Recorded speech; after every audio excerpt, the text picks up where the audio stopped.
नमस्कार, स्वागत आहे आपल्या व्हिडिओमध्ये। आज आपण जिल्हा नियोजन समिती रचना व कार्यपद्धती याबद्दल संपूर्ण माहिती बघणार आहोत। चला तर मग व्हिडिओला सुरुवात करूया।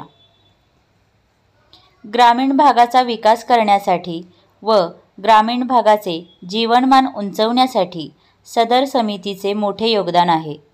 जिल्हा हा नियोजनाचा पायाभूत घटक असून प्रत्येक जिल्ह्याकरिता आर्थिक योजना तयार करण्यासाठी शासनाने 1974 पासून प्रत्येक जिल्ह्यात जिल्हा नियोजन विकास मंडळाची स्थापना केली होती।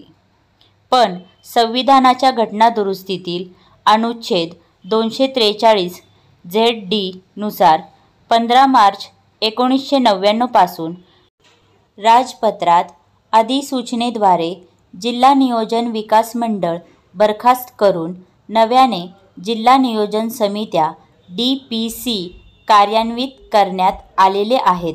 यामुळे जिल्हा परिषद व नगरपालिका सदस्यांना जिल्हा नियोजन समितीवर निवडून येण्यासाठी संधी प्राप्त झाली आहे।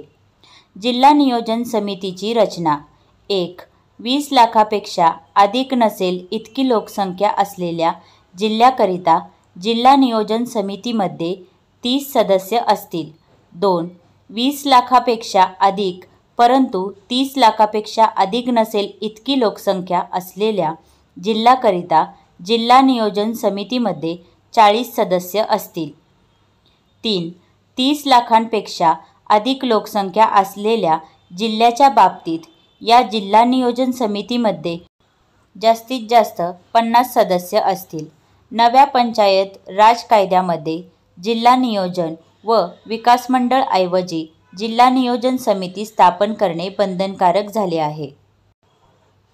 जिल्हा नियोजन समितीमध्ये पदसिद्ध सदस्य हे जिल्ह्यातील प्रभारी मंत्री, जिल्हा परिषद अध्यक्ष, जिल्ह्याचे जिल्हा अधिकारी व जिल्हा परिषदेचे मुख्य कार्यकारी अधिकारी हे सदस्य असतील।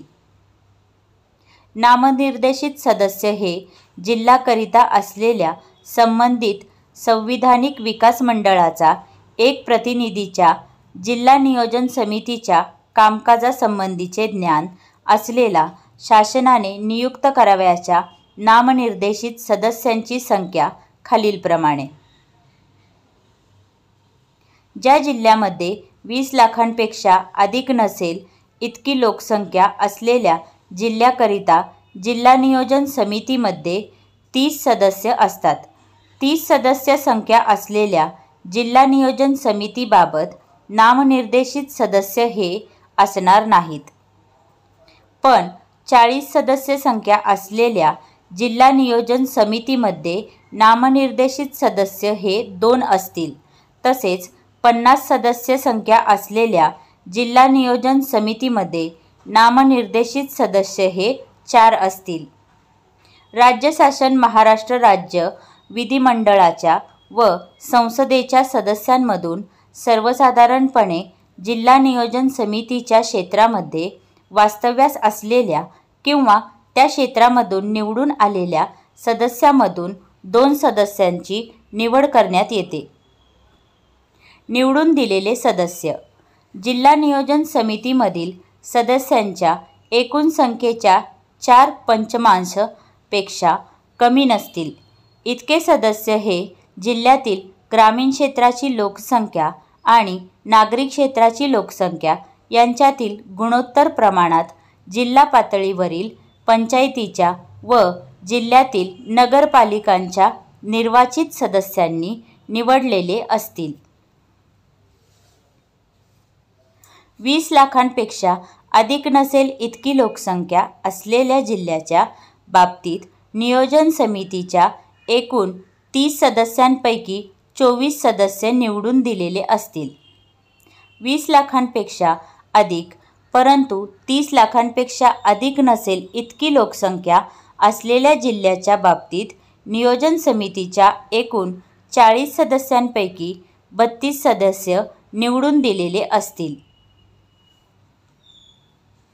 30 लाखांपेक्षा अधिक लोकसंख्या असलेल्या जिल्ह्याच्या बाबतीत नियोजन समितीच्या एकूण 50 सदस्यांपैकी 40 सदस्य निवडून दिलेले असतील.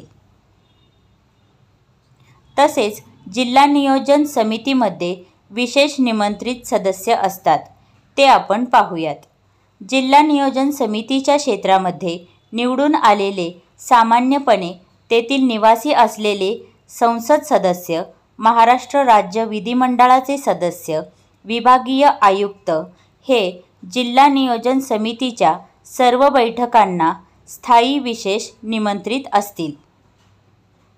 जिल्हा नियोजन समितीच्या अध्यक्षांशी विचारविनिमय करून राज्य शासन जिल्हा नियोजनाचा अनुभव असलेल्या व सामान्यपणे जिल्हा नियोजन समितीच्या क्षेत्रातील निवासी असलेल्या 10, 12 आणि 15 व्यक्तींना विशेष निमंत्रित म्हणून अनुक्रमे 30, 40 आणि 50 सदस्य संख्या असलेल्या जिल्हा नियोजन समितीवर नामनिर्देशित करतील. जिल्हा नियोजन समितीचे अध्यक्ष व सदस्य सचिव. जिल्ह्याचा प्रभारी मंत्री हे जिल्हा नियोजन समितीचे अध्यक्ष असतील. तसेच जिल्ह्याचे जिल्हाधिकारी हे जिल्हा नियोजन समितीचे सदस्य सचिव असतील. जिल्हा नियोजन समितीच्या कोणत्याही बैठकीत अध्यक्ष गैरहजर असल्यास समितीचे सदस्य बैठकीचे अध्यक्ष म्हणून काम पाहण्यासाठी आपल्यातील एकाची उपाध्यक्ष म्हणून निवड करू शकतील. जिल्हा नियोजन समितीच्या बैठका ह्या वर्षातून 4 घेण्यात येतील. या बैठका जिल्ह्याच्या ठिकाणी घेण्यात याव्यात. संसदेच्या विधानमंडळाच्या अधिवेशन काळात DPCच्या बैठका आयोजित करू नयेत. जिल्हा नियोजन अधिकारी हे नियोजनाच्या प्रक्रियेतील महत्त्वाचे अधिकारी असल्यामुळे या बैठका जिल्हाधिकारी यांच्याशी विचारविनिमय करून आयोजित कराव्यात. प्रत्येक बैठकीस जिल्हा नियोजन अधिकाऱ्यांनी उपस्थित राहणे अनिवार्य आहे. जिल्हा नियोजन समितीच्या अशासकीय सदस्यांना जिल्हा नियोजन समितीचे सदस्य सचिव यांच्याकडून आवश्यक सांख्यिकी व इतर माहिती प्राप्त करून घेता येते. जिल्हा योजनेचा आराखडा तयार करणे. 1. नियोजन विभागाच्या आदेशानुसार निर्गमित केलेल्या जिल्हा वार्षिक योजनेच्या तयार करावयाच्या आराखड्यासंदर्भातील वेळापत्रकानुसार कार्यवाहीस सुरुवात करावी. 2.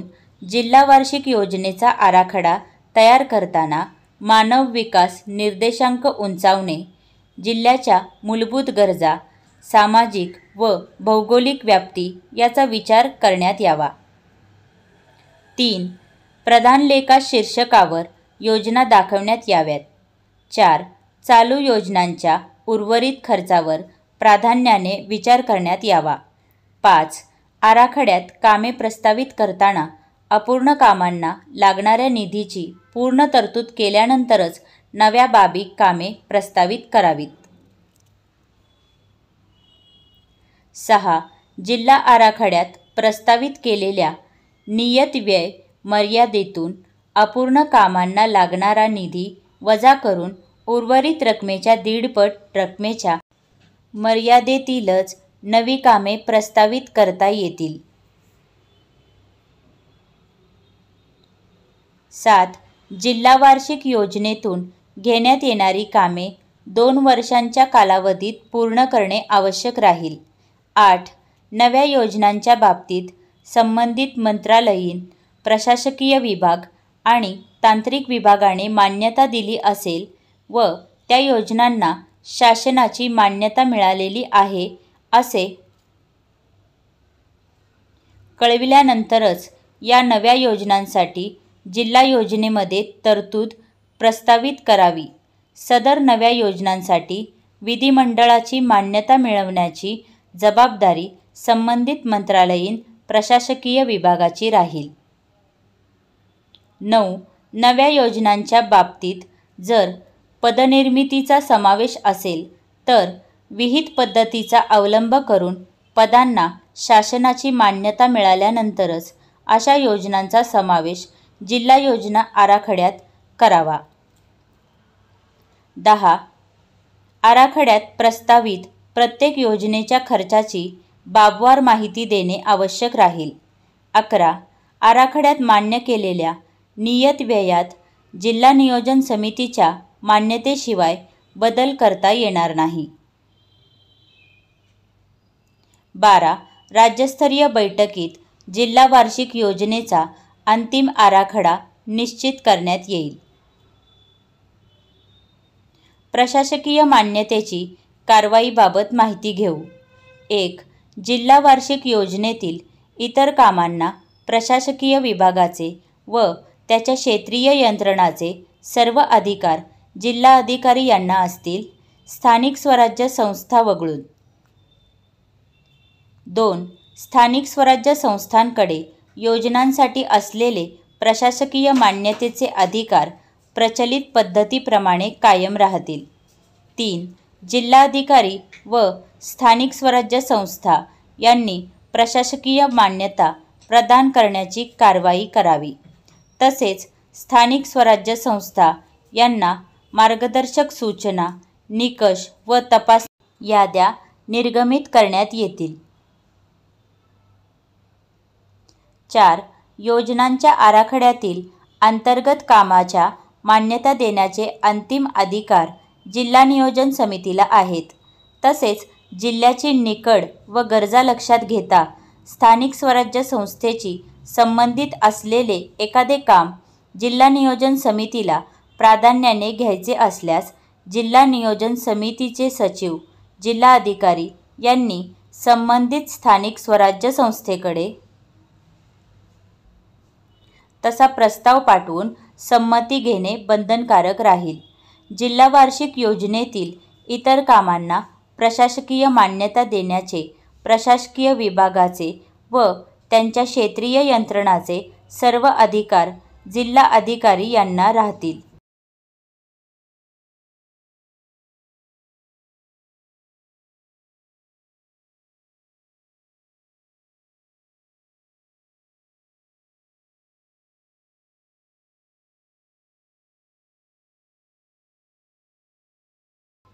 वरील आकृतीबंध नकाशाप्रमाणे जिल्हा नियोजन समितीचे कामकाज चालते. तर व्हिडिओ आवडले असेल तर व्हिडिओला लाईक करा, शेअर करा, चॅनलला सबस्क्राईब करा आणि तुम्ही कोणत्या तालुक्यातून, जिल्ह्यातून, गावातून आपली व्हिडिओ बघताय हे कमेंटद्वारे नक्की कळवा. व्हिडिओ पूर्ण बघितल्याबद्दल तुम्हा सर्वांचे खूप खूप मनापासून धन्यवाद.